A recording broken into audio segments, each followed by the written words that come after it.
Boa tarde a todos. Bem-vindos a mais um seminário do Programa de Pós-Graduação em Computação Aplicada do Instituto Nacional de Pesquisas Espaciais. A nossa palestra de hoje tem como título IAs Gerativas numa Perspectiva Linguística, uma abordagem para além do hype. Nosso palestrante é o professor Tiago Torrent, da Universidade Federal de Juiz de Fora. Ele é doutor em Linguística pela Universidade Federal do Rio de Janeiro, possui graduação em Letras, Português e Latim pela Universidade Federal de Juiz de Fora em 2003 e mestrado em Letras e Linguística pela mesma universidade em 2005. Então, Tiago, eu agradeço novamente a sua disponibilidade, a sua disposição em apresentar esse seminário para a gente. IAs gerativas é um tópico bem quente e às vezes a gente usa e não tem ideia do que está acontecendo. Então, qualquer Uhum. informação é muito bem-vinda. Agradeço e a sala é sua. Obrigado, Rafael. Agradeço a você e ao INPE, ao Programa de Computação Aplicada, pelo convite. Para mim é um prazer estar aqui. Agradeço o Túlio pela indicação também.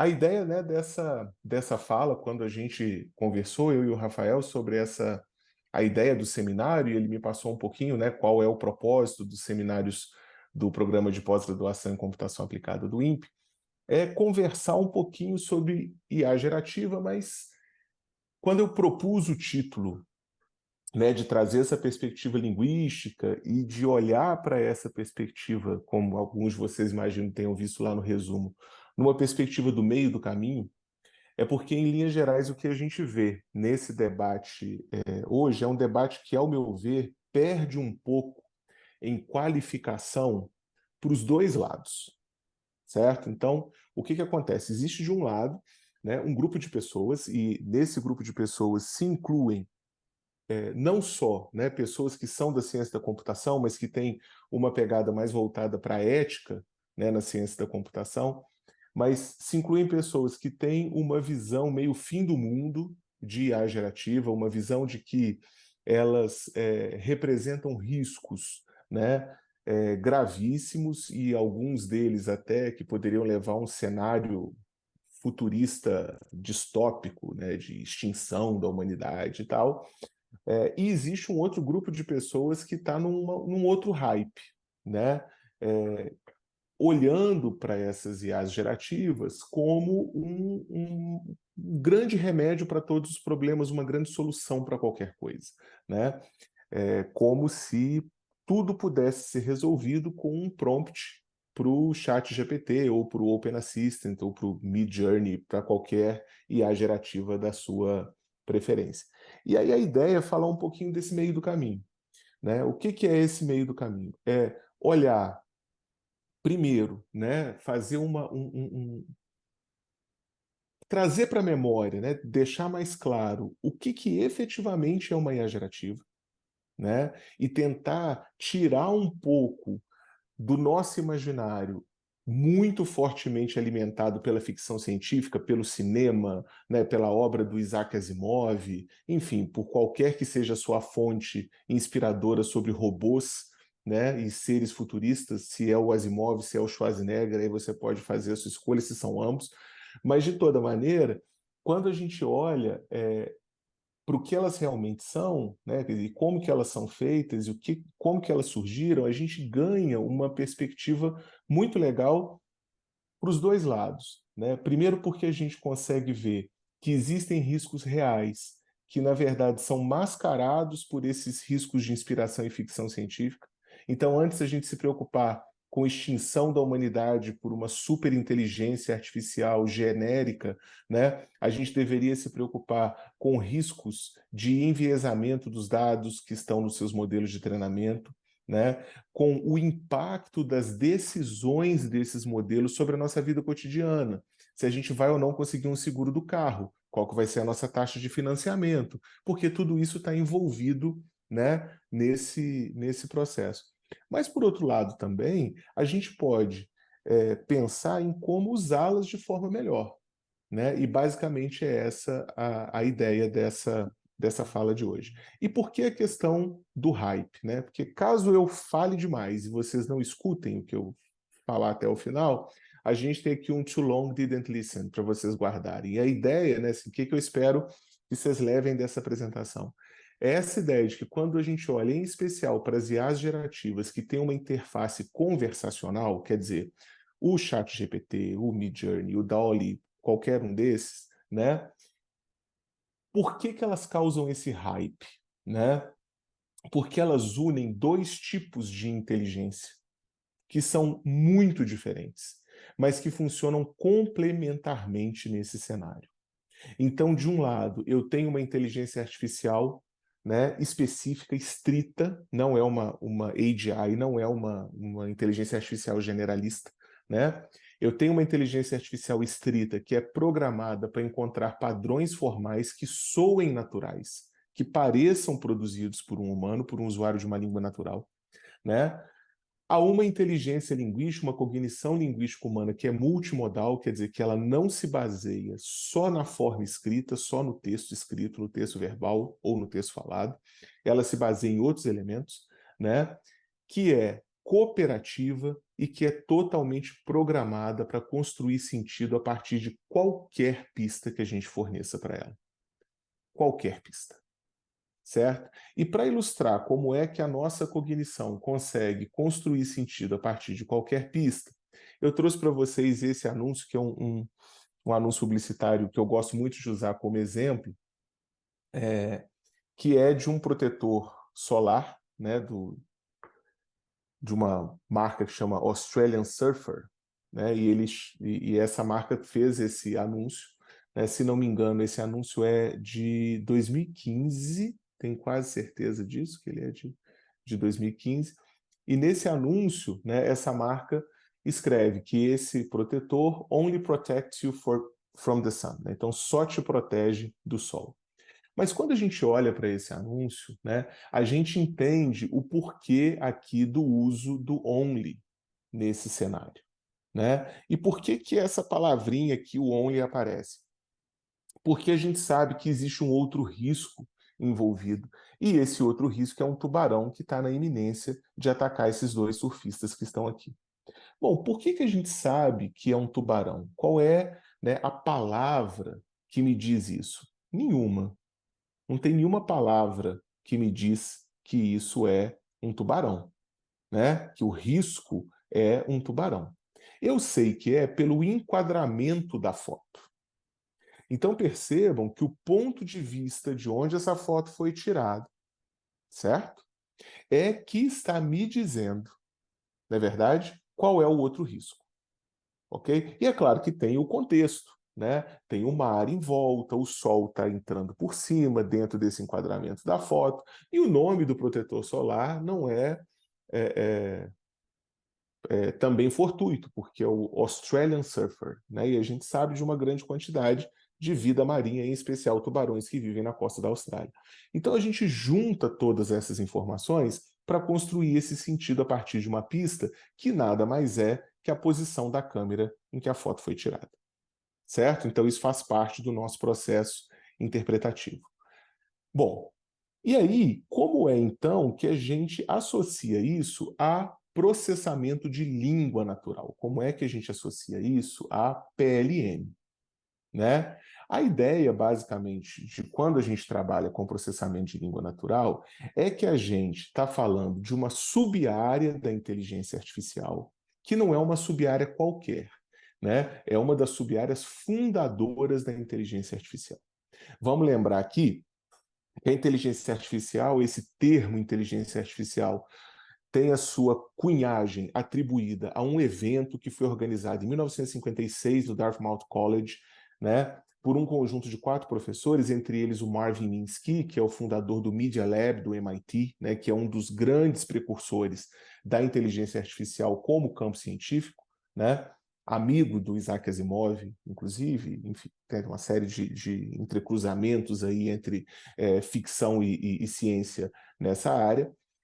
E esse congresso ele se segue a um experimento que foi realizado numa parceria entre a IBM e a Georgetown University em 1954, que ficou conhecido como o IBM Georgetown Experiment, que basicamente consistiu num experimento de tradução automática, de tradução por máquina, né? Em que os pesquisadores, usando um modelo totalmente baseado em regras, né, totalmente rule-based, produziram, né, uma tradução de sentenças do russo para o inglês, né, usando um léxico bilíngue, né, de correspondências, né? A palavra A em inglês é a palavra B em russo, de 250 termos, de 250 palavras, e um conjunto de 6 regras de substituição, ou de reordenamento, ou de apagamento, ou de inserção, né? E desde o Georgetown Experiment, então, desde essa fundação do processamento de língua natural, né, ele se desenvolve como um conjunto de métodos e técnicas, hoje, de inteligência artificial. Então, houve um momento, né, em que se prosseguiu, né, no que ficou chamado como o inverno da IA, na década de 70, aproximadamente 80, com modelos baseados em regras, mas depois você tem o advento de modelos estatísticos e depois de modelos neurais. Mas independentemente de qual é o método, qual é a técnica, por que você chama isso de PLN, de processamento de língua natural? Porque ele busca resolver uma tarefa que envolve uma língua humana. Essa tarefa pode ser tradução, como no caso do Georgetown Experiment, mas ela pode ser, por exemplo, geração automática de língua natural a partir de dados estruturados, ela pode ser busca semântica, ela pode ser parsing, né, quando você classifica um texto em classes de palavras, as flexões, se aquela palavra está no masculino, está no plural e tal. Você tem aí uma série de possíveis aplicações e, mais recentemente, as aplicações multimodais, que vão combinar PLN com visão computacional, né, para fazer uma aproximação maior de como a comunicação humana efetivamente trabalha. Bom, quando a gente olha para os primórdios dessa IA, desse PLN, né, que a gente conhece hoje, quer dizer, então depois do inverno da inteligência artificial, né, só de curiosidade, a época do inverno da inteligência artificial vai de 1966 até mais ou menos início dos anos 90. E a data de 1966 é por conta da publicação de um relatório de um comitê especial instituído pelo governo americano que buscou estudar os métodos empregados no experimento da IBM com a Georgetown University e chegou à conclusão em 1966 que era muito mais barato e muito mais rápido treinar tradutores humanos do que investir na tradução por máquina, né? Mas grande parte da razão de por que era melhor, né, à época, era custo, certo? E tempo de preparação dos dados, porque você precisaria preparar as regras para as línguas, você precisaria preparar os léxicos que você ia utilizar e fazer os cartões perfurados e aquelas máquinas imensas que ocupavam prédios inteiros. Então é uma outra realidade se a gente transfere isso para 1990, certo? Quando o PLN estatístico, né, o processamento de língua natural estatístico, ressurge na década de 90, ele ressurge fortemente fundado numa hipótese, que é a hipótese de Markov, que nada mais é que uma aplicação paralinguística, certo? Para o processamento de uma língua, de um conceito fundamental em probabilidade, que é o de probabilidade condicional, certo? Em que você vai computar a probabilidade de ocorrência, né, de uma determinada instância com base num histórico, certo? E aí, todo mundo que já estudou probabilidade alguma vez na vida, estudou probabilidade condicional com o exemplo de jogar duas moedas para saber qual que vai cair cara, qual que vai cair coroa. Né? A gente já viu esse exemplo no livro. E aí tem variações desse exemplo. Tem variações que adicionam complexidade, dizendo assim, mas se uma moeda é de 5 centavos, outra de 10, outra de 25, qual é a probabilidade de você, jogando duas vezes, ter duas moedas de 25 com cara, sabe? Então você vai fazendo essas probabilidades condicionais. O que a hipótese de Markov traz para esse cenário é dizer o seguinte: como os itens, os tokens, que podem aparecer numa sequência probabilística, certo? Linguística, quer dizer, se essa sequência de probabilidades é numa língua. Então a gente está falando de palavras, espaços entre palavras, sinais de pontuação, são as coisas que aparecem num texto. Como as línguas humanas são lineares, quer dizer, são a ordem, você não pode jogar as palavras aleatoriamente, né? Tem que ser uma, depois a outra, depois a outra. O que a hipótese de Markov vai dizer? Que a segunda palavra tem, obviamente, a sua probabilidade condicionada pela primeira. E que a terceira palavra teria, então, sua probabilidade condicionada pela segunda e pela primeira. Mas como a segunda já teve a probabilidade condicionada pela primeira, na verdade, você pode condicionar só pela segunda. Então, é isso que a hipótese de Markov vai dizer, que a probabilidade de ocorrência de uma palavra depende unicamente da palavra anterior. E é com base na hipótese de Markov que vão ser criados os primeiros modelos, né, que são os modelos de N-gram para o PLN. Então, tem um exemplo clássico, que é o do Berkeley Restaurant Project Corpus, em que as pessoas coletaram revisões de restaurantes da cidade de Berkeley, na Califórnia, feitas no Yelp, então percebam que é antigo, né? Só pela fonte. E aí, o que elas queriam fazer com esse corpus era calcular qual era a probabilidade de ocorrência de uma sentença como I want to eat Chinese food, eu quero comer comida chinesa. E era possível você calcular essa probabilidade primeiro levantando a quantidade de ocorrências mesmo, contagem, né, de pares de palavras, de bigrams, que é o que está representado nessa tabela que vocês estão vendo aí. Então, nesse corpus havia 5 ocorrências de I e I, eu e eu, seguidos. Mas havia 827 ocorrências de I e want. 0 ocorrências de want, mas 608 de want to. E aí você vai seguindo, né, as probabilidades. Uma vez que você faz essa conta, você normaliza esses valores, certo? E aí, multiplicando as probabilidades, você consegue chegar na probabilidade final da sentença, visto que a probabilidade da palavra N só depende da probabilidade de ocorrência da palavra N-1 naquela sentença. A hipótese de Markov foi melhorada para o desenvolvimento dos chamados modelos de Markov ocultos, que estão, em larga medida, né, na fundação dos autocorretores estatísticos. Não estou falando aqui dos primeiros autocorretores do Word, por exemplo, dos processadores de texto, que eram modelos baseados em regra. Hoje, majoritariamente, esses modelos de processamento, eles são modelos de processamento híbridos, certo? Então, a gente tem uma junção de estatística de IA com regra, né?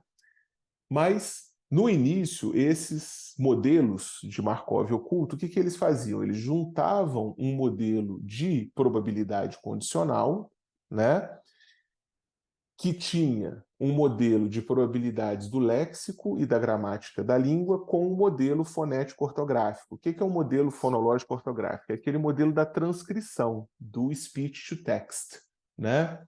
Que vai segmentar a cadeia da fala em palavras e vai gerar uma transcrição daquela fala. E aí eu tenho aqui um exemplo real que me foi fornecido por um ex-aluno de doutorado, hoje pesquisador do laboratório, que é um exemplo fantástico, né, de uma conversa de aplicativo de mensagem entre ele e a mãe, e aí a mãe avisa, vou precisar ir ao enterro da minha amiga amanhã às 10 no Parque da Saudade. Ele fala, tá, aqui amiga, aí obviamente aqui eu vou esconder o nome, né? Então, fulana de 78 anos, aquela que ruía minicérebro dela todo ano, morava no Jockey, né? E aí, quando a gente olha para essa sentença, ele vai e escreve, espero que você tenha digitado alguma coisa errada. E aí ela estava continuando a mensagem, trabalhou comigo, me vendeu a Bela Vista. Aí ela vai e fala, kkkk. Então ela percebeu que ela tinha digitado e disse, eu ia no nível dela. Certo? Esse caso é um caso, né, mais elaborado, porque esse tipo de modelo de autocorreção ele traz outros fatores dentro desse Markov oculto, né? E aí, para quem não decorou ainda a posição das teclas do teclado do celular na cabeça, do QWERTY, eu convido vocês a abrir aí qualquer aplicativo de mensagem e fingir que vocês vão digitar uma mensagem, olhar para o computador, quem estiver no computador, e avaliar a proximidade entre as teclas E e R, U e I, né? N e M, O e I. Então, na verdade, o que a gente percebe é que ruía minicérebro era uma tentativa de eu ia no nível. Ok? Então, o que está acontecendo? Provavelmente esse modelo não tinha nível como uma redução de aniversário no seu léxico e tentou achar o elemento lexical mais próximo, certo? E aí, o que ele encontrou? Ele encontrou a possibilidade de que essa senhora que estava digitando apertou a tecla do lado. E aí, ao fazer a inferência de que ela podia ter apertado a tecla do lado, ele chegou a uma alta probabilidade de ruir a minicérebro. Pode ser que ele tenha chegado a essa alta probabilidade porque nas outras autocorreções que deram certo, ela tinha errado com frequência a tecla do lado. Em especial se você considerar vários elementos, como a idade, né, que podem estar contribuindo aí para esse fator no uso do teclado do celular. Né? Mas, em linhas gerais, esses modelos eles estão na fundação do PLN para várias tarefas. Então, por exemplo, a mesma lógica de eu combinar um modelo probabilístico léxico-gramatical para o autocorretor também funcionou na primeira geração do Google Tradutor, que era um modelo estatístico, não era um modelo baseado em rede neural, né? E que tinha um modelo bilíngue de alinhamento, quer dizer, como que estatisticamente, probabilisticamente se traduzia X para Y, mas tinha também dois modelos monolíngues. Um modelo da língua-fonte, um modelo da língua-alvo, e quando você chegava na tradução da língua-alvo, esses n-grams, esses conjuntos de 2, 3, 4, 5 elementos gramaticais de palavras, poderia ser reordenado de modo que você tivesse um n-gram resultante que fosse mais provável enquanto sequência de caracteres naquela língua. Certo? Percebam que eu estou tomando muito cuidado de não usar com muita frequência o termo palavra. Porque quando eu uso o termo palavra, a gente pressupõe forma e significado. Por isso que eu estou falando de sequência de caracteres, porque esses modelos todos, eles não tinham acesso nenhum à representação semântica, nenhuma representação de significado, certo? É só forma, ok? Bom, nesse contexto, então, quando o processamento de língua natural surge, ele surge como uma aplicação ao domínio das línguas humanas, né, de uma tarefa que, na realidade, é de quê? Ela é de reconhecimento de padrões em dados. É isso. O que é processamento de língua natural? É reconhecimento de padrões em dados. Esse reconhecimento, no início, como eu disse para vocês, foi ancorado em probabilidades, quer dizer, nos modelos de Markov, sejam eles o Markov simples ou o Markov oculto, ou em combinações de funções não lineares posteriormente nas redes neurais. E aí, o que acontece? Esse reconhecimento vem por uma técnica de aprendizagem, por um modelo de aprendizagem de máquina, que pode ser não supervisionado, supervisionado ou semi-supervisionado. Né? E aí, o conceito vale para a linguística da mesma forma que ele vale para qualquer outro campo de aplicação. Né? E aí a gente pode recorrer ao exemplo clássico, né? De reconhecimento de padrão, que é um dos mais queridos problemas da inteligência artificial, se é Chihuahua ou é Muffin. Né? Todo mundo já viu esse experimento, né, em alguma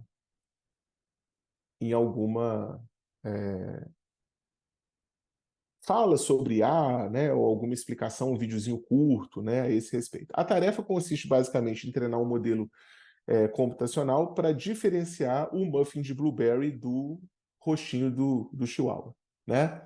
E essa tarefa, na verdade, está perguntando para nós quais traços são relevantes para a diferenciação, né? E aí, para a gente poder responder quais traços são relevantes para a diferenciação, o que a gente precisa fazer? A gente precisa analisar o dado de input, né? Porque aqui eu trouxe uma representação do Chihuahua e uma representação do muffin de blueberry, que na verdade não são as mesmas que aparecem nas fotos.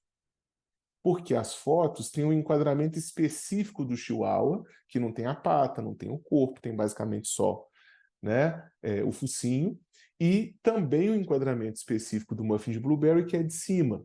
Por isso ele é um desafio. Mas o mesmo tipo de raciocínio que a gente desenvolve para cá, a gente vai desenvolver para qualquer dado, por mais complexo que ele seja. Nesse caso especificamente, quais traços são relevantes? O formato do olho pode ser relevante, o formato da Blueberry pode ser relevante, o formato do focinho, o formato da orelha, né?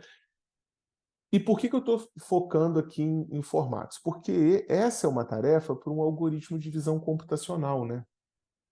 E eu não preciso falar disso para vocês, né? O algoritmo de visão computacional, em linhas gerais, ele vai ancorar o seu processo decisório muito, né, naquelas regiões fronteiriças da diferença de tonalidade pixelar, né? Então, se eu tenho uma zona muito escura, uma zona muito clara, eu vou ter ali uma marca que me ajuda a diferenciar. Então, por isso, esses traços seriam relevantes para esse experimento.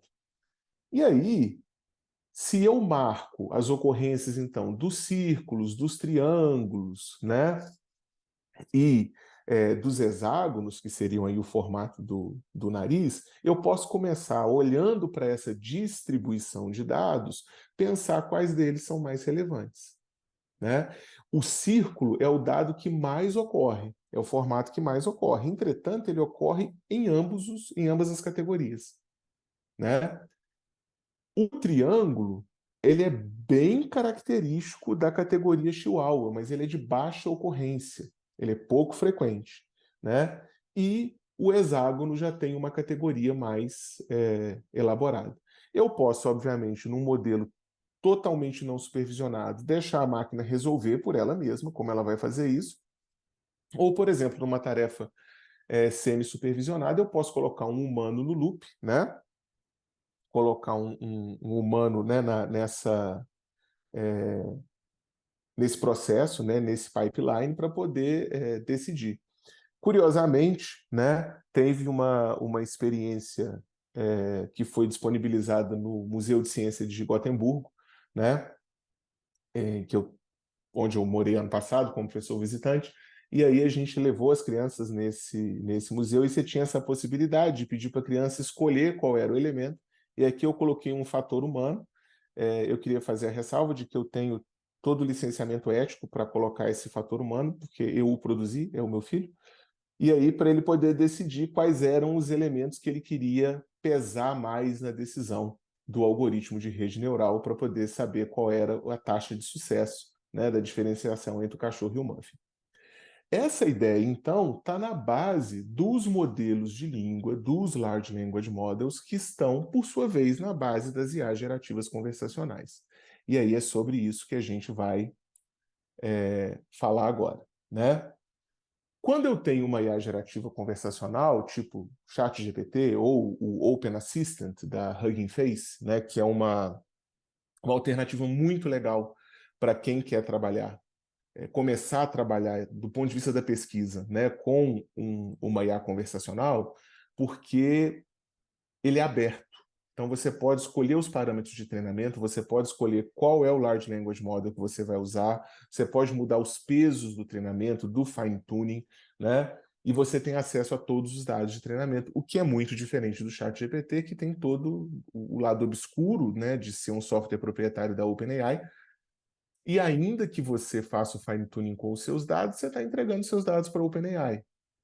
E aí você tem que avaliar se isso é uma coisa que você está confortável em fazer, ou se os seus dados permitem que você faça isso.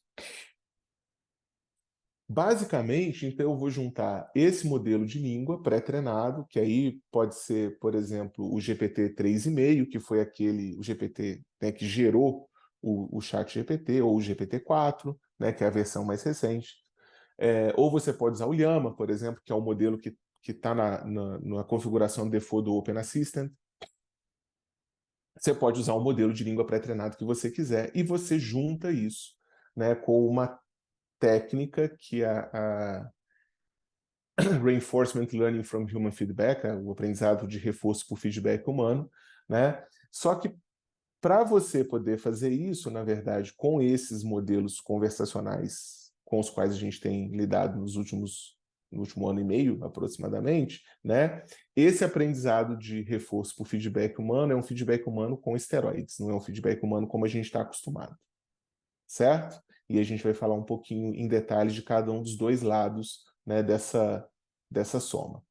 Começando, então, por um modelo de língua pré-treinado, a ideia do modelo de língua pré-treinado nasceu né, com um dos papers que até hoje é um dos papers mais citados em IA e com certeza talvez o mais citado em processamento de língua natural, que é o paper do BERT, né, que introduz essa arquitetura dos transformadores, dos transformers, né, para poder criar um modelo pré-treinado que depois pode ser aplicado para uma série de tarefas.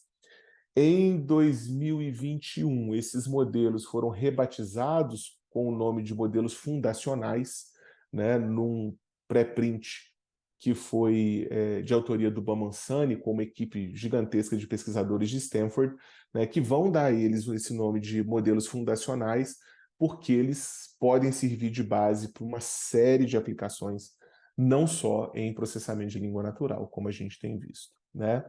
Se a gente pensar no modelo do GPT-3, que foi o modelo que deu origem ao chat GPT, como que esse modelo foi treinado? Então, foi feita uma coletânea de textos que tem 300 bilhões de tokens, e aí token a gente está falando de sequências de caracteres que podem ser reconhecidas como uma palavra, sinais de pontuação, enfim, né? Que foi alimentado, então, numa técnica de aprendizagem não supervisionada para reconhecimento de padrões de previsão de qual era o próximo token, né? E essa calibragem desse modelo, né, essa calibragem dessa previsão, envolve um total de 175 bilhões de parâmetros, né, da previsão de qual é o próximo token que entra. Então, se eu digito uma sequência de caracteres que ele acha no modelo, ele usa 175 bilhões de parâmetros diferentes para prever, com base em 300 bilhões de tokens, qual que seria a próxima palavra mais provável, né, ou a próxima sequência de caracteres mais provável nesse texto, ok? E aí, como que funciona essa ideia? Eu pego, então, esses 300 bilhões, né, de tokens, faço o dataset split, isso também é clássico para qualquer tarefa de aprendizagem de máquina, pego uma parte desse dataset e coloco para treinamento, né? Uso uma parte desse dataset para validar o treinamento e uma outra parte que o modelo só vai ver na hora do teste para testar o seu desempenho, né? Então, vamos supor que eu queira que ele preveja para mim a sequência da sentença. Linguistas acham modelos de língua arriscados porque, né? E aí ele pode ser que ele preveja linguistas são chatos ou porque tais modelos promovem o efeito ELIZA. A gente vai falar um pouquinho disso daqui a pouco. O que acontece? Ele vai prever com base no treinamento, mas depois que ele treinar a primeira versão do modelo, ele vai para um corpus de validação em que pode ser que essa sentença ocorra, ou que partes delas ocorram. E esse corpus é que vai dizer para esse modelo qual é a continuação mais correta. E aí, quando ele diz qual é a continuação correta, esse modelo calcula a perda desse processo de aprendizagem, recalibra o modelo com a função de diminuir a perda. De novo, padrão em inteligência artificial, né, em qualquer modelo de aprendizagem de máquina. Quando você coloca um feedback humano, certo? Normal, quer dizer, o que a gente tinha visto até antes do chat GPT, o que acontece? Essa aqui é a interface do GPT-3, treinado no DaVinci, né? Com o comprimento máximo de 256 caracteres. E aí o que a gente percebe é que, quando eu digito essa sentença, complete a frase, dito o prompt, né? Linguistas acham modelos de língua arriscados por quê? E aí ele completa. Eles podem levar a conclusões incorretas sobre a natureza da língua e como ela funciona, e podem levar ao uso de práticas de ensino e de aprendizado inadequadas. E aqui eu tenho, né, um joinha para cima, um joinha para baixo, né, um anti-joinha, que eu, como usuário desse playground, né, da OpenAI, posso clicar. E aí, se eu digo que foi bom, o que eu estou fazendo? Eu estou, na verdade, aumentando o corpus de validação. Né? Eu estou voltando a esse momento da validação e ajudando no cálculo de diminuição da perda. Quando eu dei o joia, o que na verdade, esse modelo aprendeu com o meu joia? Não houve perda. Eu acertei. Certo? Então, isso vai recalibrando aquelas probabilidades, né, que estão ali, aquelas funções não lineares. Bom, Mas foi assim que foi feito o GPT 3.5, que deu origem ao ChatGPT? Não, não foi. Porque, na verdade, onde estão os esteroides, né, na minha metáfora dos slides para trás? No fato de que a OpenAI contratou uma equipe gigantesca de seres humanos, então o human in the loop. Não foi um pesquisador linguista que fica lá brincando com o playground da OpenAI, mas foram pessoas contratadas. A gente pode discutir por quanto, foi por um valor muito baixo, então tem todas as implicações éticas em cima disso. E o que essas pessoas faziam? Elas recebiam um prompt que era tirado por amostragem do dataset, por exemplo, explain the moon landing to a 6-year-old. Então, explique a aterrissagem humana na Lua para uma pessoa com 6 anos de idade. E aí, quem é o rotulador? É o humano, né? Que vai demonstrar para a máquina qual é o output necessário. Quer dizer, ele vai dar a resposta, né? E esse dado vai ser usado para tunar o GPT-3, ok?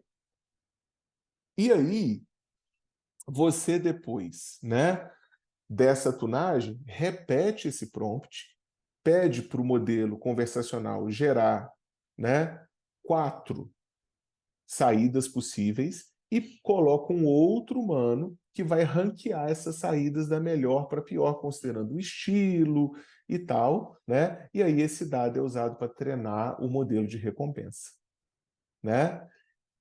Esse modelo de recompensa, então, vai ser aquele que vai buscar uma redução dessa perda, né, para gerar sempre um prompt que tenha um estilo mais fluente. O segredo, né, que muitas vezes a mídia colocou, mas a gente testou um médico dando a notícia de que uma pessoa tinha morrido e a mesma notícia escrita pelo GPT, e o GPT foi percebido como muito mais empático pelo paciente. Por quê? Porque ele foi treinado para isso. Né? Esse modelo de recompensa, ele treina em estilo, ele não treina em conteúdo. Né? Isso é uma questão muito fundamental dessa arquitetura, por exemplo, de IA conversacional. E aí eu posso repetir a mesma sentença e pedir para esse assistente completar a frase. Né? Os linguistas acham que os modelos de língua são arriscados, por quê? E aí a gente vê como que a resposta fica muito maior, como que ela fica muito mais fluente e como que ela se parece mais, vejam bem, parece mais com linguagem humana. Certo? Então, notem que a extensão é maior, também porque tem menos limitação de extensão de caracteres, né? E aí ele vai dizendo que tem simplificação excessiva, que os dados de treinamento podem ser enviesados, né? A falta de consciência pragmática, responsabilidade ética, então ele vai listando essas questões que estão envolvidas. Bom, quando a gente lê esses textos, e aí pode ser tanto de uma área que a gente não conhece muito, como pode ser de uma área que você efetivamente domine, né? E aí você fala, olha, isso faz sentido, esse texto parece fazer sentido, né? Ele é bom. Quando a gente fala ele faz sentido, essa avaliação depende da nossa cognição linguística, certo? Então, o produto de uma IA gerativa conversacional só pode ser avaliado por um ser dotado de cognição linguística. Ok? Essa é a ideia. E essa cognição linguística, ela está organizada segundo um princípio proposto por um filósofo barra linguista britânico chamado Grice, que cunhou essa ideia do princípio da cooperação, em que ele vai dizer que quando seres humanos se engajam num processo comunicativo, eles seguem, por princípio, a ideia de cooperar uns com os outros. E essa cooperação pode ser decomposta em 4 máximas, que são as chamadas máximas conversacionais. Que o Grice vai dizer que é a máxima da quantidade, da qualidade, a da relevância e a do modo. O que é a máxima da quantidade? É aquela que diz, diga tudo o que for necessário, certo? Para que a pessoa possa entender aquilo que você quer. Então, ela está preocupada com a informatividade do que se diz. Ela diz, Esse tudo que for necessário tem que ser coisas que você acredita serem verdadeiras, essa é a máxima da qualidade, né? Então, não é um compromisso com a verdade absoluta, é um compromisso com aquilo que você acredita ser verdade, né? Porque a pessoa pode estar enganada quando ela vai falar. Mas você combina a ideia da quantidade com a ideia de relevância, quer dizer, você diz tudo o que é necessário, mas só o que é necessário, dentro daquele contexto conversacional, né? E, por fim, a máxima do modo que vai dizer, seja perspicaz, quer dizer, planeje o seu discurso para escolher uma das possíveis formas de dizer X que seja mais adequada naquele contexto, para aquele usuário, para aquela pessoa com a qual você está conversando. Certo? Vamos tentar, então, extrapolar essas máximas para um exemplo que eu vou ter que fazer aqui um disclaimer. Apesar de parecer absurdo, ele é totalmente real. Eu tenho testemunhas que podem ser trazidas caso haja necessidade de confirmação. Certo? Esse exemplo que eu vou explicar para vocês, para fazer sentido, ele precisa de que vocês tenham em mente 3 coisas importantes sobre linguagem humana, sobre como as línguas humanas funcionam. A primeira dessas coisas é o princípio da escassez da forma linguística, que foi proposto pela Margarida Salomão em 1999, né? Que é uma linguista brasileira, inclusive fundadora do Laboratório Freminet Brasil, onde a gente trabalha hoje. E o princípio da escassez da forma linguística diz basicamente o seguinte, né? O processo de significação não pode ser resolvido de maneira nenhuma olhando apenas para a forma, ou para aquilo que em linguística a gente chama de significante. Em linguística a gente vai dizer que cada signo linguístico, cada palavra, cada elemento linguístico é composto de uma forma, que é o significante, e de um sentido, que é o significado. Né? O princípio da escassez da forma linguística, então, está dizendo que se eu olhar só para o significante, só para a forma, eu não chego ao significado. Ok? Esse princípio, na verdade, ecoa uma frase do Gilles Fauconnier, que é um linguista cognitivista recém-falecido, que diz que a forma linguística ela não carrega significado, ela guia o significado. Né? Por quê? Porque os significados são sempre construídos relativizados a 3 coisas. As cenas cognitivas que nós armazenamos na nossa cabeça ao longo do nosso aprendizado, que a gente vai chamar de frame, ao contexto em que aquele ato comunicativo ocorre e a forma como a gente constrói aquele significado. Certo? A gente pode falar de uma mesma coisa de várias formas diferentes. Cada uma dessas formas é uma possibilidade de construir. Bom, o exemplo que eu queria contar, então, aconteceu comigo, quando eu devia ter aproximadamente uns 10 anos de idade, talvez um pouco menos. Eu estava em casa, e aí minha mãe vira para mim e diz assim, Thiago, vai lá em cima, a minha avó morava na casa de cima, e pede à sua avó o trenzinho de coisa. E aí, naquele momento, eu decidi fazer uma piada, né? E simplesmente disse para minha mãe, tá. Não perguntei o que era o trenzinho, não perguntei o que era a coisa, saí, subi a escada, né? Cheguei para minha avó, eu falei, vó, já com um sorrisinho de canto de boca, falei assim, minha mãe pediu o trenzinho de coisa, achando que a minha avó ia dizer coisas tipo assim, que é isso? Sua mãe tá doida, porque eu tenho uma informação importante, essa avó era a mãe do meu pai, não era a mãe da minha mãe, então tinha aquela coisa sogra e tal. E aí, eu esperando, né, a culminância da minha piada, tipo assim, o primeiro passo para a minha carreira no stand-up, né, quando a minha avó abre uma gaveta randômica da cozinha dela, né, e tira uma válvula de panela de pressão e entrega na minha mão. Nessa hora, eu tenho que dizer para vocês que eu que achava que podia ter uma carreira no stand-up, tive certeza. Eu falei, é isso, a piada vai funcionar de um jeito elevado à enésima potência, porque eu vou voltar para casa, eu vou entregar isso para minha mãe, e aí ela vai ter um surto, né? E aí eu desço a escada animado, quase rolei a escada abaixo, correndo e tal, entrego isso para minha mãe, ela fala, obrigado, e encaixa na panela de pressão. Mas sabe assim, sem nem pestanejar, sem nem olhar estranho, sem nem se perguntar como é que aquilo tinha dado certo. Foi o que ocorreu. E aí eu desisti de fazer stand-up e fui fazer doutorado em linguística. Foi nesse momento, né, que eu percebi que era importante buscar uma outra forma de sustento para mim, porque com a comédia não daria certo, certamente. Mas existe uma coisa que eu não contei para vocês a respeito disso tudo. Eu só disse para vocês que a minha avó morava na casa de cima. Mas isso podia ser inferível pelo vai lá em cima, né? Mas eu não contei para vocês que isso se deu mais ou menos 11 horas da manhã, que a minha avó e minha mãe eram as cozinheiras das suas respectivas casas, né? E que todos nós éramos nascidos e criados no pleonástico interior de Minas Gerais, uma cidadezinha chamada Ponte Nova. Por que que isso é importante? Porque se tem algum mineiro aqui entre nós, esse mineiro saberá que trenzinho pode ser qualquer coisa.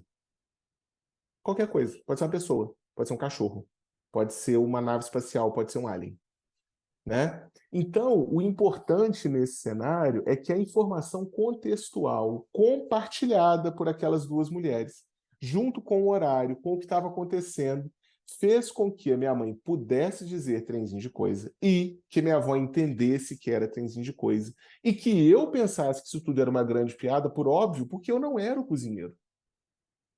Entende? Eu só via piada porque eu não tinha o contexto. Eu só via a possibilidade do humor porque eu não tinha o contexto. Porque para elas não era uma piada. Certo? Bom, como que então são essas cenas que se passam na nossa cabeça? No laboratório que eu coordeno aqui em Juiz de Fora, na Framenet Brasil, que é um braço de uma iniciativa internacional nascida na UC Berkeley, na Califórnia, que é a Berkeley Framenet, a gente modela quais são essas cenas de fundo que o nosso cérebro, né, que a nossa cognição linguística mobiliza na hora de interpretar uma palavra. Então, por exemplo, nesse momento, estavam no ar, né, por conta da hora, da responsabilidade delas com o almoço, por exemplo, um frame de criação culinária, em que um cozinheiro prepara uma comida produzida. Né? E que na língua portuguesa pode ser evocado por palavras como assar, bater, cozinhar, né? Assim por diante. Né? Que além disso, esse frame de criação culinária está relacionado a um outro frame que é o frame de utensílio, que é um frame que não indica um evento de cozinhar, mas indica uma entidade usada para um uso específico, que pode ter panela, né? Colher, espátula, e que alguns desses utensílios têm subpartes. Eles são artefatos que têm um elemento componente. Né? Então percebam que o contexto permitiu que a coisa fosse identificada como a panela de pressão e que o trenzinho fosse indicado como um componente desse artefato panela de pressão, que era a válvula. Entenderam por que o significante é insuficiente? Por que não dá para confiar só na palavra? Que está escrita, só na forma? E por que a forma linguística não carrega significado, ela guia? Porque se não fosse a base contextual comum que minha avó e minha mãe compartilharam nesse momento, elas jamais chegariam a essa interpretação compartilhada. Certo? Essa é a ideia, né? E aí, nesse cenário, a gente diz, né, que as línguas humanas podem ser vagas, bagunçadas e altamente variáveis, porque os usuários dessas línguas, os humanos, cooperam enquanto as usam, certo? E é justamente aí que surgem os riscos das IAs gerativas conversacionais. Ok? Quando esses primeiros modelos começaram a se tornar populares, houve um caso que ficou bem emblemático de um engenheiro da Google que, treinando o Bard, fez um comentário de que ele teria algum nível de consciência, certo? Esse exemplo, né, é um exemplo clássico desse risco que eu vou trazer para vocês. Né? Quando a gente pensa em risco da IA, como eu disse lá no início, né, que é o hype negativo, certo? O que ocorre? A gente costuma pensar, né, na nossa bagagem de ficção científica. Então a gente pensa, por exemplo, numa IA como o HAL 9000, né, que é uma IA absolutamente maquiavélica, certo? Que pensa que os fins justificam os meios, né? Foi muito interessante porque uma vez dando esse exemplo numa aula para os meus alunos de graduação, e eu falei assim, vocês sabem qual é esse robô? E uma pessoa falou assim, sei, é o copiloto da nave do filme do Wall-E, que você vê que você está ficando velho, né? Que assim, aquela pessoa para quem você está ensinando tem uma referência, né? Que já é a releitura da referência original do HAL 9000 do 2001, né? Ou, por exemplo, essa ideia da IA que tem essa mesma ideia maquiavélica, finalística, absoluta, mas totalmente desprovida de emoções, que é o caso do Terminator, né? Que volta para resolver. Ou, num caso mais recente, no caso do David, dessa IA que traz uma personalidade meio ludibriosa, né, de te enganar, de te, né, levar para um caminho ruim. Mas, na verdade, os riscos dessas IAs conversacionais é aquilo que a gente chama, em ciência da linguagem, de antropomorfização comunicativa. Ou seja, por que você se comunica com ela? E porque ela soa humana, certo? Você a trata como humana. Você antropomorfiza, você transforma em humano. Isso está, de forma muito rudimentar, no primeiro paper sobre inteligência artificial, que é o do Turing de 1950, o Computer Machinery and Intelligence, em que ele diz: as máquinas podem pensar? Bom, se você quer saber se elas podem pensar como um humano, eu vou te dizer que essa pergunta é absurda. Mas se você quer saber se elas podem enganar um humano a achar que elas estão pensando, sim, talvez elas possam. Isso é antropomorfização comunicativa, né, que é o fundamento do teste de Turing. E como que ela acontece? Ela acontece quando a gente projeta os nossos princípios de cooperação, do Grice, e de construção de sentido, do trenzinho de coisa, para IAs gerativas conversacionais. E isso é a raiz do chamado efeito ELIZA, que recebeu esse nome porque, né, quando o primeiro chatbot foi produzido, era a Eliza, ela era uma psicanalista freudiana. Era um chatbot totalmente rule-based, né, baseado em regra, que a pessoa falava, hoje estou triste. Aí ela falava, por que você está triste? Ah, briguei com a minha mãe. Pode elaborar mais? Então a pessoa ia, né, respondendo essas perguntas que eram super vagas, era totalmente baseado em regras, não tinha nenhum tipo de aprendizagem ali envolvido. Bom, a grande questão, então, do efeito ELIZA, e a gente tem que ter isso em mente, por isso que eu falei com vocês, olhar para aquilo que elas são do ponto de vista técnico e tecnológico, né? IAs gerativas treinadas, então, em gazilhões de tokens de forma linguística, em gazilhões de sequências de caracteres, não têm acesso real aos contextos comunicativos em que as línguas humanas fazem sentido. Certo? Quem tem acesso? Nós. Então, quem constrói o sentido? Nós. Ok? E é difícil construir sentido para quem não é humano. Por quê? E aí que eu acho, se vocês me perguntarem, Thiago, qual que você acha que é a maior vibe errada de quem trabalha com IA? Buscar composicionalidade. Vários papers, position papers teóricos sobre IA falam: a gente tem que resolver o problema da composicionalidade, a gente tem que tratar a composicionalidade. Linguagem humana não é composicional. Processamento visual humano não é composicional. Eles são gestálticos. A gente vê o todo primeiro e depois a gente vê as partes. O mesmo vale para a língua, né? E como que a gente sabe que isso é um problema real? Com exemplos bobos, né? Em inglês eu tenho as expressões child safe beach e shark safe beach, certo? Em ambas, todos nós aqui poderíamos entrar no mar sem o menor problema, não é? Por quê? Porque uma child safe beach é uma praia segura para criança. Então, se ela é segura para criança, imagina para um adulto. E numa shark safe beach, não é que ela é segura para os tubarões. Os tubarões podem ficar de boa. Não. É que ela não tem tubarão. Mas percebam que a posição de child e shark, que são dois substantivos que indicam seres vivos, que estão na mesma posição, antes do adjetivo safe, tem funções totalmente diferentes.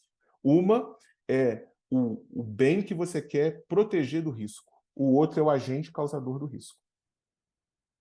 Para qualquer ser humano, isso é super tranquilo. Aí eu testei o Dolly 3 com essa possibilidade e pedi para ele gerar para mim imagens de uma Child Safe Beach, que são as da primeira linha. Com exceção da imagem 3, que tem essa bandeirinha vermelha aí, e um mar um pouquinho mais revolto, as outras são boas, né? A primeira tem uma plaquinha aí dizendo que as pessoas podem entrar, a segunda tem uma cabaninha de salva-vidas, a terceira tem até uma criança já se arriscando aqui plena, né, na praia, certo? Mas quando eu olho para as imagens do Shark Safe, eu tenho, no caso de todas elas, ou uma placa que parece, né? Porque aqui tem a questão do adversarial training, né? Que vai mexer com a questão da ortografia, né? Mas que estão me dizendo o contrário. Se eu chegasse a essas praias, eu não entraria nesse mar. Porque elas estão me dizendo que tem tubarão. Bom, se tem tubarão, é uma praia que é super segura para quem? Para o tubarão. Mas para mim, não. Então, esse modelo traduziu em imagens, composicionalmente, tanto a criança quanto o tubarão como os bens a serem protegidos. Mas não é esse o caso. Não é assim que funciona esse significado. E por que eu escolhi um modelo em inglês? Porque esse modelo foi treinado originalmente em inglês. A melhor performance dele é em inglês. Certo? Bom, e aí, para terminar, como então que a gente modela contextos comunicativos se eles são tão complexos? Olha o tempo que eu gastei explicando para vocês o contexto do trenzinho de coisa. Né? Aí você fala assim, não, Thiago, então você está dizendo para a gente que não tem jeito. Não, eu estou dizendo para vocês que tem jeito. Certo? Ou pelo menos a gente acha que tem jeito. É isso que a gente tem feito no nosso laboratório aqui. Como então que a gente traz toda essa complexidade? A gente apresenta essa proposta num paper recente que a gente publicou num volume temático da Frontiers in Psychology, em que a gente explica como que esse modelo da FrameNet poderia representar contexto desde que ele adote uma abordagem que seja multidimensional, no sentido de ser multimodal, quer dizer, de olhar para além das sequências de caracteres, de olhar para outras formas de representação semântica. E, basicamente, a gente parte, então, de uma definição clássica em linguística proposta em 1994 por uma linguista chamada Deborah Schifrin, em que ela diz que contexto, na verdade, são três coisas. Um é o cotexto, que é o que ocorre ao redor do texto, que é foco da sua análise. Outro é senso comum, que é o conhecimento de mundo que você ativa quando você vê aquele sinal comunicativo. E o terceiro é enquadramento comunicativo, quer dizer, quando você reconhece qual é a natureza da situação de interação em que aquele elemento foi produzido. Certo? Você precisa dessas três informações para definir o que é contexto. Bom, em tese, não dá para a gente fazer uma anotação computacional, quer dizer, não dá para a gente associar metadados ao cotidiano, né? A tudo que você vê, a todas as interações. Apesar de que a gente acabou de comprar óculos de eye tracking para fazer isso em sala de aula. Colocar o óculos de eye tracking no aluno e ver para onde que ele está olhando, né? Filmar todo esse momento para poder fazer essa anotação depois. Mas a gente começou num trabalho defendido pelo Frederico Belcavello, que é hoje pesquisador do laboratório, pensando o seguinte, tá, enquanto a gente não consegue anotar o que as pessoas estão vendo no seu dia a dia e buscar uma representação semântica para isso, e se a gente usasse a ideia de que um programa de televisão pode servir como um proxy para isso? Porque num programa de TV, por exemplo, tem gente falando, quer dizer, tem linguagem verbal, mas tem imagem passando, e essa imagem me ajuda ali nesse processo de compreensão. Então, a gente escolheu um programa que é o Pedro pelo Mundo, do GNT, porque ele é um programa que não é de composição óbvia, certo? O que eu estou chamando de composição óbvia? Todo mundo que teve Facebook ou ainda tem, foi durante ali os anos 2018 aproximadamente, bombardeado com vídeos da TasteMade. Vocês lembram disso? Que era uma câmera fixa assim em cima de uma bancada e a pessoa ensinando uma receita. E aí ia passando o que era para fazer e a imagem exatamente do que a pessoa estava fazendo. Então, por exemplo, corte tomate em cubos. Aí tinha uma pessoa com a faca cortando tomate em cubos. E aí você... Né, por que eu estou usando esse exemplo? Porque esse é um exemplo de composição audiovisual em que aquilo que está sendo dito é exatamente o que está sendo mostrado ao mesmo tempo. Esse corpus foi o corpus que a Google usou no seu primeiro modelo multimodal de treinamento né, de pares, imagem dinâmica e texto. Mas nesse programa não. Nesse programa essa sequência de composição não é tão óbvia. E aí a gente desenvolveu uma interface de anotação computacional, de atribuição de metadados, né, às imagens, que basicamente tem um pipeline bem elaborado, que extrai o áudio do episódio, passa por um algoritmo de speech to text, transcreve, aí a gente tem um trabalho de bolsistas de iniciação científica que revisam essa transcrição. A gente cria um corpus, anota sentenças para os frames que as palavras nela evocam, igual eu mostrei para vocês, né? Que panela evoca utensílio, que assar evoca criação culinária e tal, né? E a gente anota também os elementos nas imagens, certo? Eu vou ampliar aqui para vocês terem uma ideia. Então, para essa imagem, por exemplo, a gente anotou o homem que estava tocando gaita de folha, a gente, assim, um dos anotadores, como pessoas por origem, que é um frame que vai dizer que uma pessoa, né, que os indivíduos eles podem ser descritos com base na sua origem. Quando você fala assim, os brasileiros gostam, então essa palavra brasileira evocaria esse frame de pessoa por origem, né? E aí, na nossa interface, a gente vai lá, cria uma bounding box, ou aproveita uma bounding box que um algoritmo de visão computacional já colocou naquela imagem, né? E anota essa bounding box por pessoa por origem, dizendo que o elemento aqui é a pessoa, é a bounding box 24, que está verdinho, né?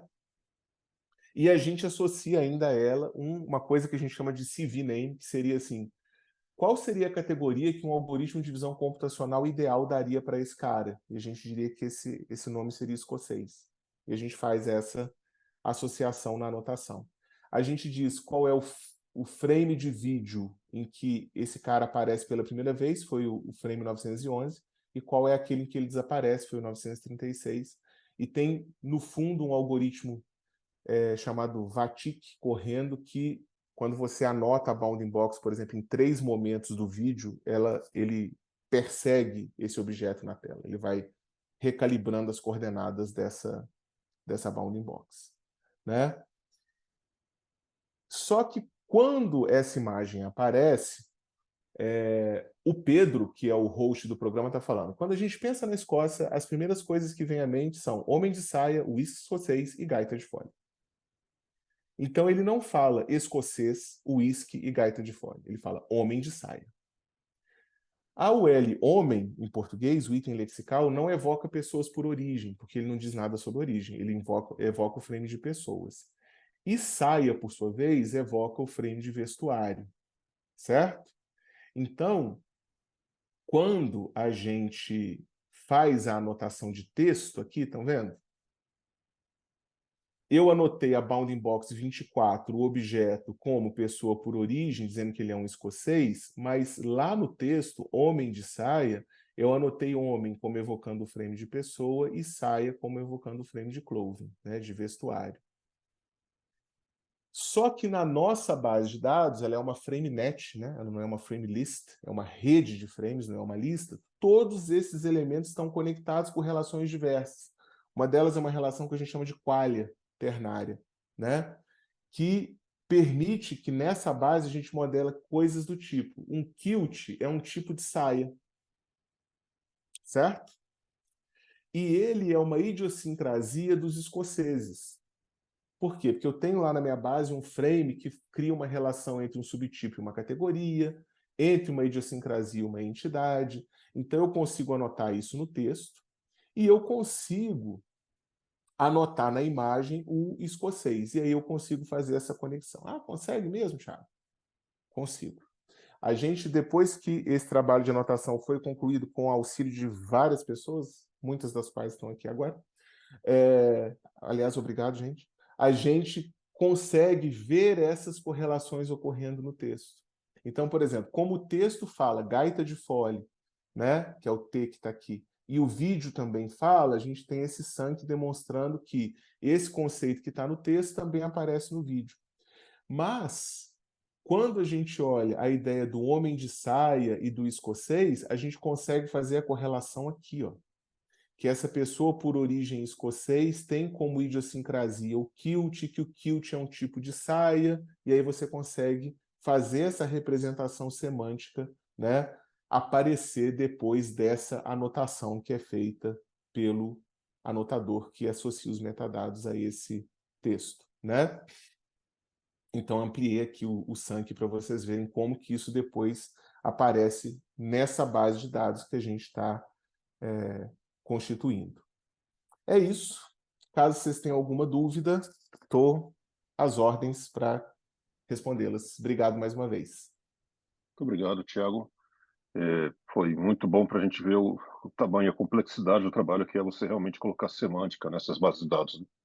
Eu vou abrir o microfone para quem quiser falar também, mas quem quiser também fazer alguma pergunta pelo chat, estejam à vontade. Tá? Em princípio, quem quiser ligar o microfone também e falar também pode ser. Mas, Tiago, eu tenho uma pergunta para já começar a esquentar a Uhum. sessão. Certo. Esse trabalho de anotação que vocês estão fazendo mesmo com essa ferramenta, Uhum. só olhando rápido assim, é um trabalho infinito, né? Você É. pode ficar. Como é que vocês sabem quando chega, quando está de bom tamanho para o dado ser útil para a rede todinha de anotações, ela ter uma utilidade, ela está pronta para um uso? Como é que vocês Uhum. sabem a hora de não parar, não a hora de parar, mas como é que você sabe a hora de começar a usar o que já está pronto?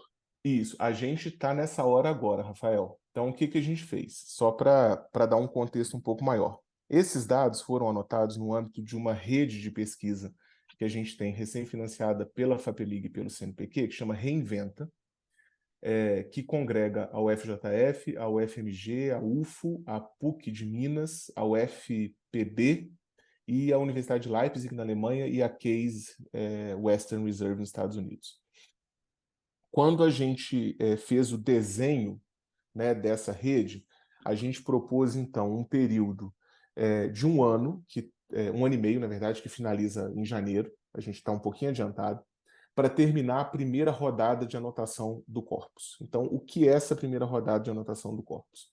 São os 240 minutos da primeira temporada do Pedro pelo Mundo, né? Isso já está concluído, com uma metodologia de anotação que diz o seguinte: primeiro a pessoa anota o texto, o áudio, a transcrição do áudio, e depois ela vai no vídeo para fazer uma anotação complementar do áudio. Então, ela é uma anotação language first, certo? Essa anotação já gerou uma quantidade de data points absurda nesse corpus. Por quê? Porque as bounding boxes, elas permanecem na tela por um período de tempo, certo? Em média, cada bounding box fica na tela cerca de 3,65 segundos. Só que a gente anota, parece que é uma anotação no vídeo, mas é uma anotação na imagem estática, né? Em cada quadro do vídeo. E a gente usa essa anotação com 30 frames por segundo. Então, na verdade, cada bounding box permanece em média, aparece em média em 100 imagens, em 100 fotos. Cada bounding box tem associado a ela um frame, um elemento desse frame, e um CV name que evoca um frame. Então, são 4 pontos de dados. E esses pontos estão numa rede, que você consegue também trazendo outros níveis, né? Fala assim, eu quero não só o primeiro nível, eu quero o outro nível. Então já é uma quantidade de dados muito grande. Mas a gente já sabia previamente, quando você olha para os outros trabalhos que usam outros datasets, tipo o OpenImages V6, por exemplo, do Google, né? Que a gente precisaria de um quantitativo mais bruto de dados, mais de dados que fossem mais fáceis de anotar, ou menos difíceis de anotar. Então, a gente pegou um dataset padrão para tarefa multimodal, que é o Flickr 30K. Esse é o trabalho de tese do Marcelo Viridiano, que é um aluno que está para defender em breve, que são 30 mil imagens, fotos do Flickr, e a gente pegou duas extensões desse dataset. Um que é o Multi-30K, que além das 5 legendas originais, descrições originais em inglês que estão associadas à foto no Flickr 30K, né? A gente criou no laboratório 150 legendas em português e outras 30 mil que são traduções de uma das legendas do inglês. E a gente pegou uma outra extensão, que é o Flickr 3K Entities, que tem bounding boxes desenhadas em volta de todos os elementos da imagem que são mencionados na legenda. E a gente anotou esses elementos para frame e elemento de frame. Certo? Então a gente tem hoje, e a gente anotou essas 30 mil imagens em duas condições. Condição 1, com o anotador lendo a legenda. Então ele sendo influenciado pela legenda. Condição 2, sem ele ver a legenda, para ele já interpretar. Esse dataset, que é gigante já, é o que a gente vai usar nos primeiros testes do modelo de IA que a gente está desenvolvendo para rotulagem automática de vídeo. Então a gente vai fazer o split, certo? Só que aqui a gente está com a aprendizagem supervisionada, porque está tudo anotado, né? E a gente vai ver qual é a acurácia dos modelos com os quais a gente vai testar de repetir a rotulação semântica que foi feita pelo anotador humano. Essa é a fase do primeiro diagnóstico, que vai nos dar uma resposta mais próxima de assim, está muito longe ou não. Enquanto a equipe de computação está fazendo essa parte, os nossos linguistas, os nossos anotadores, estão entrando na segunda fase de anotação, que é uma anotação image first. Então, eles olham para a imagem e, ao invés de selecionar cada elemento, eles respondem à pergunta: o que está acontecendo? Então, por exemplo, naquela imagem que eu coloquei do escocês tocando gaita de fole, eles provavelmente escolheriam o frame de artes performáticas e marcariam o cara como artista, a gaita como instrumento. Que aí vai ser uma outra camada de anotação, que é uma anotação de evento. Ela vai servir para extração de evento dos dados. E aí a gente vai treinar depois com essa outra camada. E dentro do nosso plano de trabalho para o próximo ano e meio, tá a gente testar com vários tipos de anotação e ir fazendo estudos de ablação para ir tirando pedaços dos dados para saber o que é mais crítico. Então, parte do trabalho de responder essa sua pergunta também é a gente ver o seguinte: não só a quantidade que tem que ser anotada, mas em que a gente tem que focar. Que a nossa expectativa é que haja tipos de anotação que sejam mais críticos. Entende? Assim, olha, eles são mais... Mas a equipe é imensa. São, nessa primeira rodada de anotações, mais de 30 pessoas trabalharam na anotação desse dataset. Então, é um trabalho hercúleo mesmo. É bem, bem longo. Mas a gente deve ter as primeiras avaliações no primeiro semestre do ano que vem. Então, eu entendi. Eu tenho uma pergunta mais sobre isso, mas antes deixa eu passar a palavra para o Luan, porque senão a gente acaba monopolizando a conversa. Luan, Tá, pode joia. abrir o microfone, pode falar. Olá, tudo bem, Oi, Thiago? tudo bom, Luan? Tudo jóia, diga.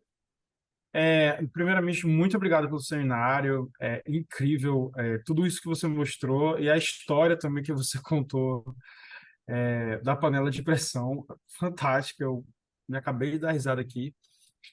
Muito legal, né? E ver todas essas características da própria língua, né? E alguém até comentou aqui também como outra propriedade que a pessoa também estava no Brasil, e que é uma característica também local, né, da gente. Mas, enfim, Isso.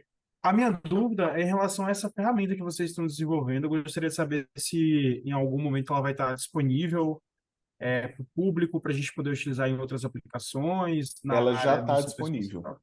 Ah, já está? Ótimo. Se você for lá a ferramenta de anotação de texto já tem uma distribuição dockerizada. Se você for lá no GitHub da FrameNet Brasil e procurar o WebTool, que é a anotação que a gente usa, a ferramenta que a gente usa para gestão da base de dados de frame e para anotação do texto, ela já está pronta.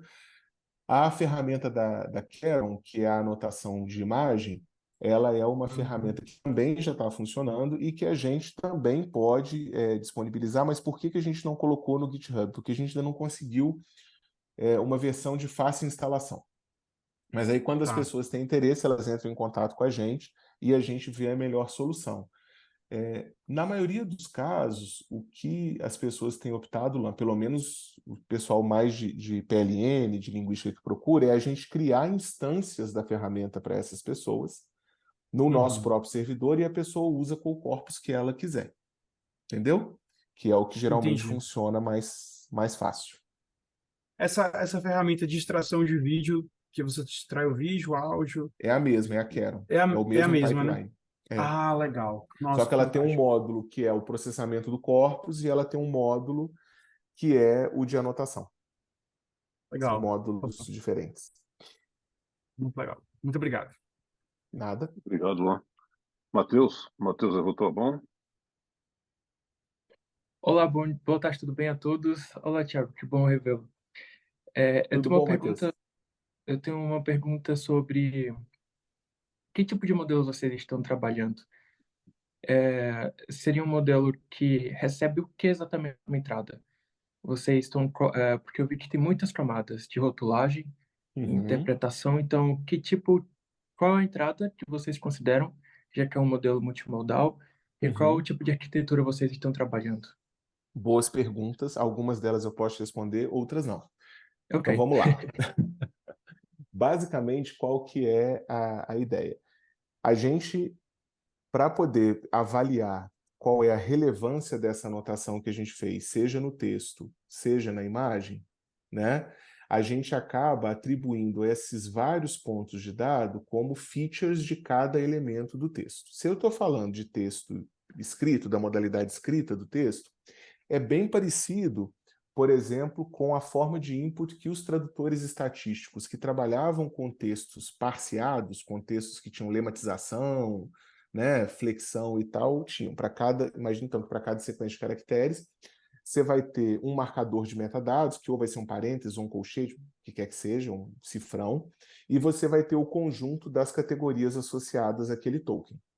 Certo? Então você imagina que para texto você vai ter um arquivo de texto linear que vai ter todas essas informações associadas. No caso das imagens e da bounding box, a gente associa as etiquetas às coordenadas das bounding boxes. Hum, Certo? Então o uhum. que acontece? A bounding box ela tem uma coordenada XY, que é o ponto de referência do canto superior esquerdo, e aí ela tem a medida de altura e largura, e você consegue traçar isso em cima da imagem. Então, quando você tem o ID único da imagem, com a coordenada da bounding box e os metadados associados a ela, você permite ao modelo associar aquela fronteira de pixel, aquela região, com aqueles metadados. Certo? Em termos de arquitetura, a ideia é testar várias, e elas ainda não foram levantadas. No nosso plano de trabalho, a gente está agora na fase de finalizar a aquisição do parque computacional.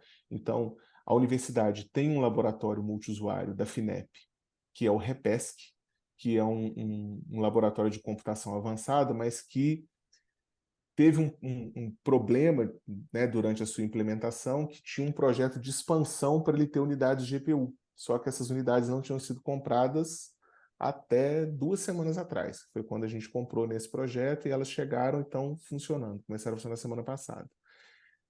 E aí, a partir dessa finalização dessa infraestrutura computacional, que a equipe de TI do Departamento de Ciência da Computação da UFJF, da UFMG e da PUC de Minas vão levantar algoritmos e arquiteturas candidatos para poder trabalhar com esses dados.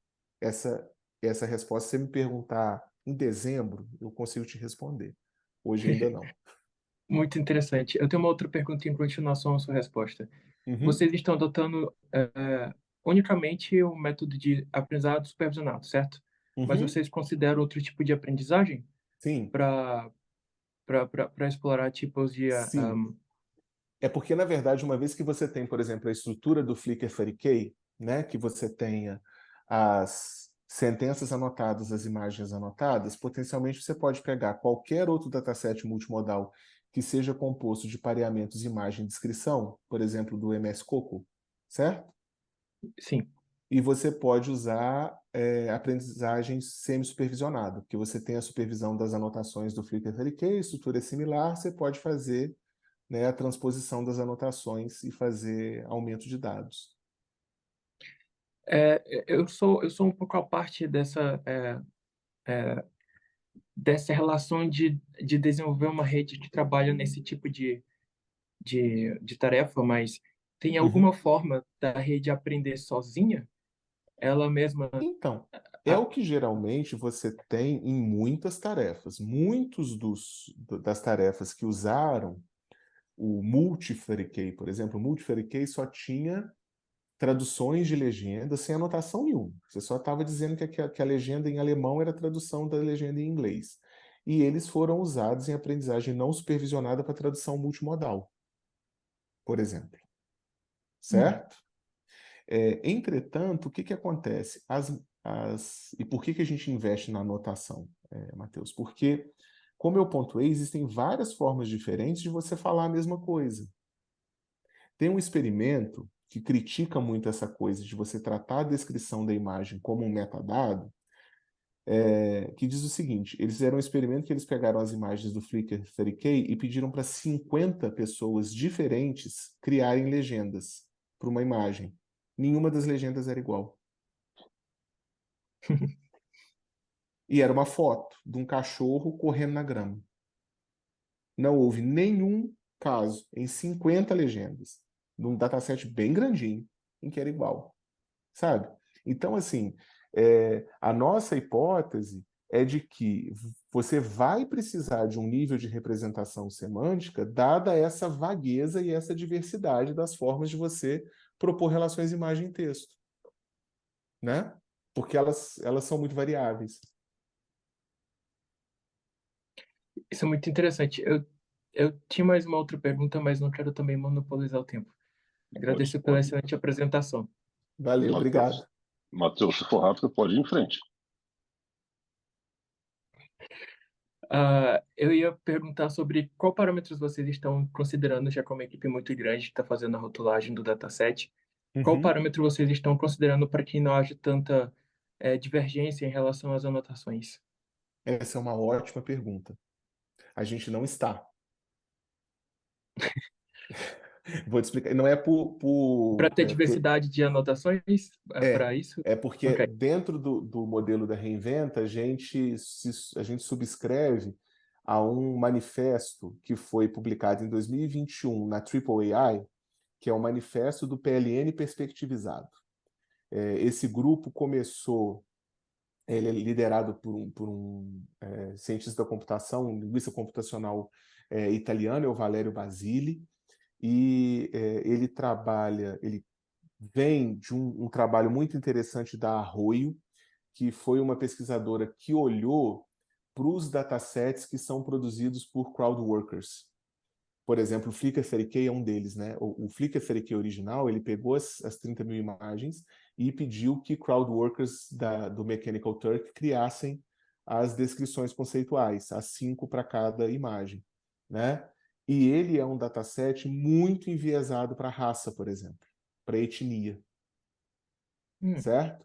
E aí, o que isso significa? Significa que se a foto envolve pessoas brancas, não existe descrição de raça ou de etnia. A foto é 3 mulheres passeiam, Paraná, Paraná, Paraná. Mas se as pessoas não são brancas, o anotador tende a colocar 3 mulheres asiáticas. É porque a perspectiva do anotador é inescapável, certo? Ele sempre vai manifestá-la. interessante. Né? Então, o que que a gente fez? A gente controla para a perspectiva. Então, todo anotador, mesmo que ele seja um voluntário eventual, que foi fazer uma disciplina comigo na graduação e que vai fazer a criação de 100 legendas, ele preenche um formulário em que ele dá informações sobre identidade de gênero, identificação étnico-racial, formação acadêmica, né? Região, de onde que ele é e tal, e a gente tem no nosso dashboard lá da Reinventa, se você acessar o site da Freminet Brasil e for lá na Reinventa, tem um dashboard, lá no finalzinho a gente mostra os percentuais da nossa diversidade de anotadores. A ideia é que no dataset final publicado você consiga inclusive filtrar. Tipo assim, É, eu quero treinar só com as anotações desse perfil de gênero. Ou eu quero treinar só com as anotações desse perfil étnico-racial para ver se tem diferença de perspectiva. hum, isso é realmente interessante, porque vocês podem considerar essa origem da anotação, por exemplo, a pessoa de uma região tal, que tem esse contexto Uhum. de vivência, Isso. para dizer se a rede pode aprender ter esse bias durante o seu treinamento ou não. Muito Isso. interessante. É realmente um tema muito, muito amplo e tem várias questões a serem exploradas, mas eu acho que eu vou terminando as minhas por aqui. Agradeço novamente e parabéns pela palestra. Beleza, obrigado. Obrigado, pessoal. Temos mais alguma pergunta? Eu estou olhando aqui no chat, mas eu acho que não. Quem quiser também é só ligar o microfone e falar. Bom, e se não tiver nenhuma pergunta, eu agradeço novamente o Thiago. É um tema muito interessante. A gente vê que a riqueza de dados, o que a gente está acostumado a falar e conversar é muito simples, exceto na hora de a gente tentar modelar, né? Agradeço novamente. Eu lembro que você não é o único mineiro aqui, então eu posso falar que a gente tem que pegar os trem que a coisa vem vindo. Isso aí também era piada entre nós, que éramos, eu ainda sou mineiro, né?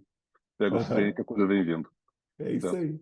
Muito obrigado. Então, obrigado a todos, obrigado às visitas também do seminário. Eu lembro que nossos seminários são completamente abertos. Vocês podem encontrar a programação no nosso Facebook, é PGCAP INPE. Agradeço a todos, agradeço novamente o Thiago e até o próximo seminário. Obrigado, gente. Obrigado, Rafael.